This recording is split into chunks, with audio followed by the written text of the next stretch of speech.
Oh, you gotta be talking about this bad boy. So it ain't running yet. Couple more steps. But let me show you what I'm doing today. We are going to properly be adjusting the new push rods we installed last week. We did have some issues when I first did it. The lifters were bone dry from sitting so long. It was messing me up. So yesterday, I pulled the lifter caps, pulled the lifters off, and let them soak in oil overnight. Then put the lifters back in, lifter cap, push rods, everything, all good. So now, that. So these adjustable push rods are a little different. That bottom bad boy gets threaded up and lock nutted, while the thick-ass push rod shaft also gets threaded and locked in with a nut. 2 shafts, 2 nuts, 1 screw. Sounds like a typical Thursday night for all your exes. Hit them twice. So let's start adjusting.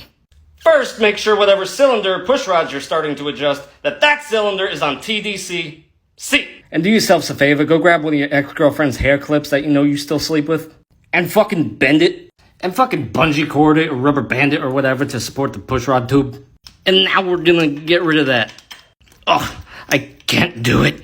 Well, I couldn't do that one-handed, but we screwed her all the way up to where she has no play. Just to where everything at the bottom and the top meet the surfaces, and it's just nice and snug. I lost the damn hairpin already.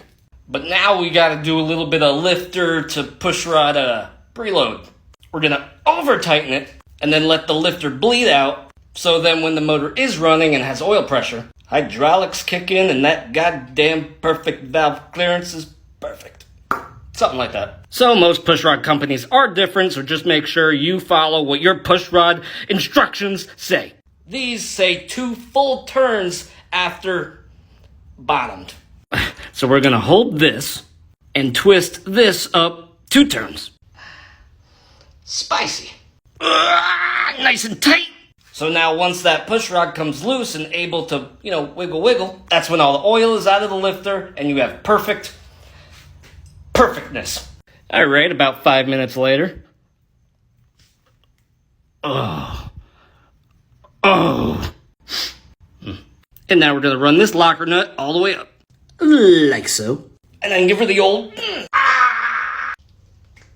And then re-plug your tube. Repeat in the rear. Then install your upper locker hash spear locker clips. And don't buy that HD clip installer tool. Use a screwdriver and scratch the shit out of it. Be a man. You're my bitch. Ass. So thank you again for tuning in to another episode of Chopper Times. Should work.